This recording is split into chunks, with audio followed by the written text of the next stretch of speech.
Pendant des années, on nous a dit que l'Église catholique s'était formée de manière propre et loyale aux enseignements du Christ. Mais est-ce vraiment le cas? Considérez un mouvement formé dans l'humilité de minuscules rassemblements et soudainement immergé dans la grandeur et la magnificence d'un empire. Comment quelque chose d'aussi élémentaire a-t-il pu devenir une institution aussi puissante et influente? De nombreuses personnes se sont préoccupées de ce sujet, mais les solutions sont généralement dissimulées sous des siècles d'histoire soigneusement racontées. La trajectoire de l'histoire a changé de façon spectaculaire lorsque Constantin s'est converti au christianisme. Ce qui était auparavant une foi persécutée est devenu le fondement d'un empire, incorporant des symboles, des rituels et une architecture issue d'anciennes traditions païennes. S'agissait-il d'une décision intelligente pour unir le peuple ou d'une trahison du message original? Lorsque les faits sont révélés, les pièces du puzzle commencent à se mettre en place, et ce qui semblait être une dévotion authentique est en fait une manœuvre de pouvoir calculée. Il n'est pas surprenant que les fêtes chrétiennes telles que Noël coïncident avec d'anciennes fêtes impériales. L'intégration d'éléments étrangers a été essentielle pour faciliter la transition de nombreuses civilisations. Mais avec chaque inclusion, des questions difficiles se sont posées, comme celle de savoir où la religion s'arrêtait et où d'autres forces commençaient. Qui a pris ces décisions et pour quelles raisons? L'histoire de l'Église est liée à des préoccupations sociales, politiques et spirituelles que peu se risquent à étudier. Ce qui est étonnant dans cette histoire, c'est qu'en plongeant dans ses racines, nous apprenons non seulement comment l'Église catholique s'est formée, mais aussi comment elle a modifié l'orientation de la civilisation occidentale. S'interroger n'implique pas de perdre la religion, mais plutôt de la connaître complètement. Si tu t'es déjà demandé comment des traditions particulières ont vu le jour, pourquoi la théologie a été fondée d'une certaine façon et qui étaient les architectes de ce changement, tu vas apprendre un récit qui va au-delà de la fiction. Le christianisme a commencé par de minuscules communautés dispersées qui diffusaient secrètement les enseignements de Jésus afin d'éviter les persécutions romaines. Ce qui a commencé par des réunions à domicile s'est transformé en une communauté florissante, alimentée par des récits oraux et des textes évangéliques.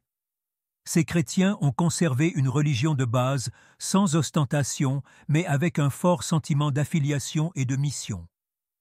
Certains leaders sont apparus spontanément, organisant le culte et encourageant un sentiment de solidarité pendant les périodes d'incertitude.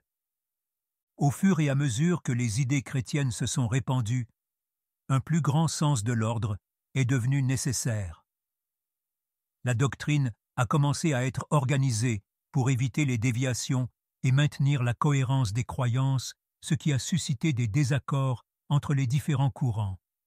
Les écrits de Paul ont joué un rôle crucial dans ce processus car ils fournissaient des instructions explicites sur la façon dont la communauté des croyants devait agir. Ainsi, les premières étapes vers une organisation plus formelle ont été progressivement créées, établissant les bases de la future Église. L'établissement de normes communes, telles que le baptême et l'Eucharistie, qui représentaient l'admission dans la communauté et la communion avec le Christ, a été une étape essentielle de cette croissance. Ces actes établissent l'identité du christianisme et distinguent ses adeptes des autres courants religieux et intellectuels. À Antioche, on les a d'abord appelés chrétiens, un titre qui faisait référence à leur identité distincte au sein d'un empire où régnait un large éventail de croyances. Les persécutions subies par les chrétiens pendant des siècles leur ont donné un sentiment d'endurance et de détermination, ouvrant la voie à quelque chose de meilleur. Bien que le voyage ait été difficile, chaque sacrifice a nourri un élan irrépressible. La métamorphose d'une foi clandestine en un corps organisé ne marquerait que le début de sa consolidation historique. Tout change avec l'arrivée d'un empereur dont l'influence modifie à jamais le lien entre le christianisme et l'autorité politique. Constantin a représenté un moment décisif dans l'histoire chrétienne. Avant son arrivée, les disciples de Jésus vivaient dans l'ombre, toujours menacée de persécution. Cependant, avec l'édit de Milan en 313 après Jésus-Christ, Constantin a légalisé le christianisme, transformant ce qui était auparavant une pratique clandestine en une pratique légale. Cette législation, plus qu'une simple action politique, a permis à la foi chrétienne de se développer sans crainte de répercussions. L'effet de Constantin s'est étendu au-delà des lois et des édits. En soutenant le christianisme, il a donné à l'Église une place importante dans la culture romaine. Des basiliques et des temples ont été érigés dans des villes importantes telles que Rome, Jérusalem et Constantinople, démontrant au monde que le christianisme n'était plus une foi marginale. Un syncrétisme évident s'est alors mis en place, dans lequel d'anciens temples païens ont été convertis en sanctuaires chrétiens, unissant le divin sous un nouvel emblème d'autorité. Cependant, la relation de Constantin avec l'Église n'était pas totalement bénéfique pour les deux parties. L'empereur voyait dans le christianisme un moyen d'unifier son vaste royaume, en proie à des conflits religieux et culturels. Il tente d'éliminer les divisions internes en réunissant les évêques et les dirigeants pour élaborer une doctrine. Constantin a fait savoir qu'il souhaitait être à la fois un protecteur de la religion et un arbitre pour les questions les plus importantes de l'Église. Cette évolution a ouvert la voie à une réforme fondamentale de l'Église. Elle est passée d'une communauté marginalisée à une institution ayant une voix et un pouvoir dans les affaires de l'État. Cependant, avec un tel pouvoir en jeu, les discussions sur la substance de la religion chrétienne étaient inévitables. Et cette question allait être directement soumise au concile de Nicée, où les jugements allaient façonner des siècles d'histoire. Avant de continuer à examiner comment le concile de Nicée a constitué un moment décisif dans l'histoire de l'Église, j'aimerais savoir ce que tu en penses jusqu'à présent. As-tu entendu parler de la participation de Constantin à tout cela? Ton avis est vraiment essentiel, alors laisse une remarque ci-dessous. Si ces informations t'ont apporté de nouvelles connaissances, n'hésite pas à nous donner un like. C'est un acte simple qui nous aide vraiment à continuer à te proposer du contenu. Continuons à explorer ensemble les mystères de l'histoire. Le concile de Nicée, convoqué en 325 après Jésus-Christ, a été un événement décisif qui a modifié la trajectoire du christianisme. Constantin a convoqué une réunion d'évêques de tout l'Empire pour aborder les questions doctrinales qui menaçaient l'unité de l'Église. Le principal débat portait sur la nature du Christ. Était-il une créature créée ou avait-il la même essence divine que le Père? La solution à cette question allait déterminer l'enseignement chrétien, et donc toute l'identité de l'Église. Le résultat fut la condamnation des doctrines d'Arius, qui soutenait que le Christ avait été créé et n'était donc pas égal au Père. Le Concile a utilisé le terme « homoousios » de la même substance pour prouver que Jésus était consubstantiel au Père. Ce concept, bien que technique, était essentiel pour unifier la doctrine et jeter les bases du credo de Nicée, une confession de foi que des millions de chrétiens récitent encore aujourd'hui. Cependant, le Concile de Nicée ne s'est pas contenté d'aborder des questions théologiques. Des préoccupations d'ordre organisationnel ont également été discutées, comme la date de Pâques et la hiérarchie des sièges épiscopaux. Ces choix tentaient d'uniformiser les processus et d'éviter les malentendus entre les différentes communautés. Mais il y avait une raison politique à ces décisions. Constantin avait besoin d'une chrétienté forte et unie pour maintenir la paix dans son immense royaume. Malgré les décisions prises, les arguments persistent. L'arianisme a conservé d'importants partisans, suscitant de nouvelles disputes dans les décennies qui ont suivi. Néanmoins, le Concile de Nicée a créé un précédent. L'Église a déclaré son credo tout en démontrant sa capacité croissante à influencer la vie religieuse et politique. Cela ouvrira la porte à une intégration encore plus profonde entre l'Église et les traditions de l'Empire, permettant un syncrétisme sans précédent. La croissance du christianisme n'a pas été un remplacement brutal des idées païennes, mais plutôt une fusion méthodique qui a permis une large adhésion à la nouvelle foi. de nombreuses fêtes païennes ont été transformées en fêtes chrétiennes. Un exemple notable est le 25 décembre, qui coïncidait avec la fête romaine du Sol Invictus et qui a été transformée en célébration de la naissance du Christ. Cette forme d'adaptabilité a facilité le changement et minimisé la résistance populaire. D'anciennes divinités païennes ont été transformées en personnages chrétiens. Par exemple, de nombreux temples consacrés aux dieux romains ont été transformés en églises, et les éléments symboliques, tels que l'encens, les calices et les autels, ont été conservés, mais avec une nouvelle connotation chrétienne.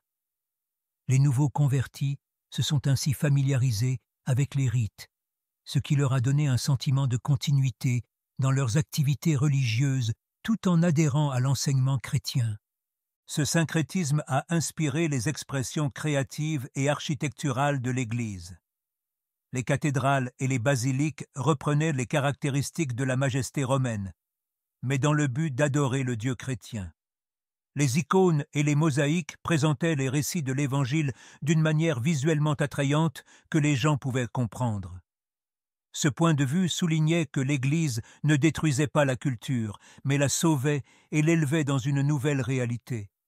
Cependant, l'utilisation de symboles païens a suscité des critiques internes et externes.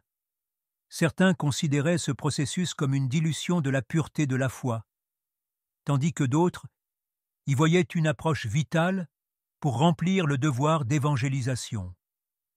Le fait est que le syncrétisme a permis la formation d'une Église plus solide et plus accessible au peuple, ce qui était essentiel à sa croissance. Cette structure, cependant, ne pouvait être maintenue sans un cadre hiérarchique bien défini qui assurait l'ordre et la continuité. La hiérarchie de l'Église catholique a été établie pour assurer l'unité et l'ordre dans une société de plus en plus vaste. Dans les premiers temps, des dirigeants locaux connus sous le nom d'évêques présidaient les communautés et étaient chargés de sauvegarder l'enseignement. En raison de l'héritage de Pierre et Paul, Rome est rapidement devenue un point de référence, renforçant l'idée que l'évêque de Rome, le pape, exerçait un pouvoir particulier au sein de l'Église. Ce système hiérarchique a été renforcé par la création de plusieurs postes ecclésiastiques, tels que les prêtres et les diacres, qui aidaient les évêques dans leurs responsabilités. Chacun de ces responsables jouait un rôle important dans l'administration des sacrements et l'enseignement des évangiles. C'est ainsi que les bases d'un système ont été posées, chaque niveau assumant des responsabilités spécialisées, mais visant le même objectif: protéger et étendre la religion chrétienne. La hiérarchie s'est compliquée au fil du temps, avec la mise en place de conseils et de synodes qui permettaient de prendre des décisions en collaboration sur des questions théologiques et organisationnelles. Ces réunions renforcent l'influence des principaux responsables de l'Église tout en conservant le contrôle des territoires les plus éloignés de l'Empire. En conséquence, l'Église est devenue non seulement un chef spirituel, mais aussi une institution administrative d'une grande portée. Cependant, la hiérarchie a suscité des questions sur l'attribution du pouvoir et la prise de décision à Rome. Certains dirigeants locaux ont plaidé pour une plus grande autonomie des communautés, tandis que d'autres ont défendu l'idée d'un noyau fort et unifié. Ces désaccords ont façonné l'histoire de l'Église et préparé le terrain pour de futures controverses. Néanmoins, la structure hiérarchique était essentielle à la survie et au développement de l'Église dans un environnement politique et social en pleine mutation. On ne peut comprendre l'expansion de l'Église catholique sans aborder les causes politiques et sociales qui en sont le moteur. Dès sa création, la foi chrétienne a servi de sanctuaire aux classes les plus pauvres et de revendication d'égalité spirituelle, attirant un grand nombre de personnes dans un empire inégalitaire.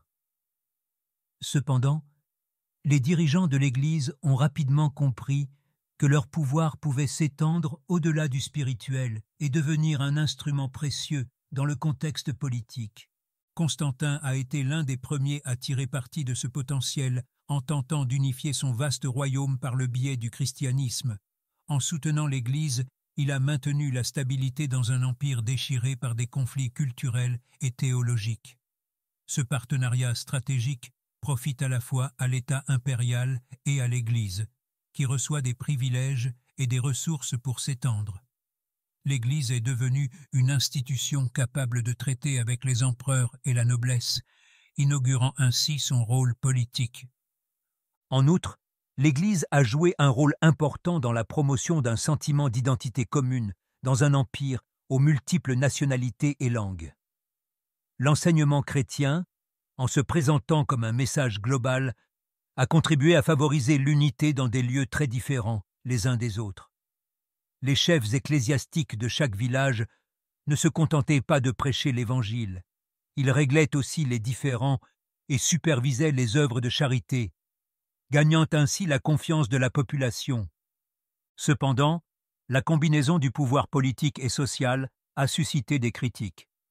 Certains estimaient que l'Église avait perdu sa nature fondamentale en s'engageant dans les affaires du monde, tandis que d'autres la considéraient comme un instrument essentiel pour empêcher les dirigeants d'abuser de leur pouvoir. Au fil du temps, le dualisme entre le céleste et le terrestre a jeté les bases de siècles de conflits internes. Cependant, avant même que les grandes réformes ne soient mises en œuvre, des voix se sont élevées pour mettre en doute l'authenticité et les objectifs réels de l'Église. L'Église catholique a été confrontée à la critique et à la controverse dès sa création, des questions ayant été soulevées sur sa légitimité et ses intentions. L'une des objections les plus courantes concerne l'acquisition du pouvoir et de la richesse, qui contredit les principes d'humilité et de service de l'Évangile. De nombreuses personnes se sont étonnées qu'une institution qui enseignait la simplicité puisse construire de magnifiques temples et gagner en influence dans les cercles de pouvoir de l'Empire romain. La persécution des hérétiques est un autre problème récurrent. Alors que l'Église justifiait ses efforts comme étant nécessaires à la sauvegarde de la doctrine, d'autres affirmaient qu'ils étaient destinés à museler les voix dissidentes. Le recours au concile pour condamner les mouvements perçus comme aberrants, tels que les ariens ou les donatistes, représentait le désir d'imposer une compréhension unique de la foi. Selon d'autres, cela séparait le christianisme de sa nature libre et ouverte.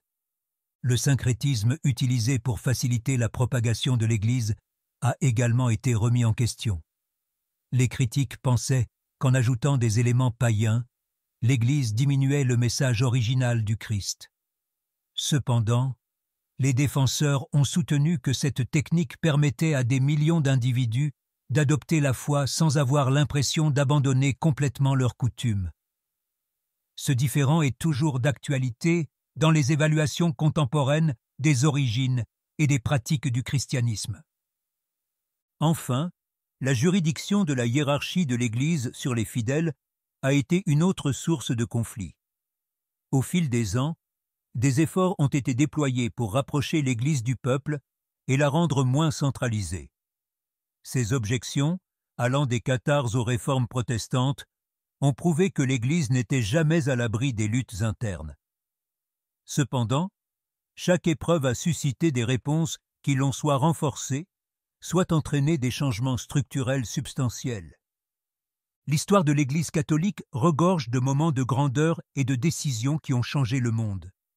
Mais maintenant que tu sais comment elle s'est développée et quelles sont les motivations qui ont présidé à sa construction, la question est de savoir ce que tu vas faire de ces informations.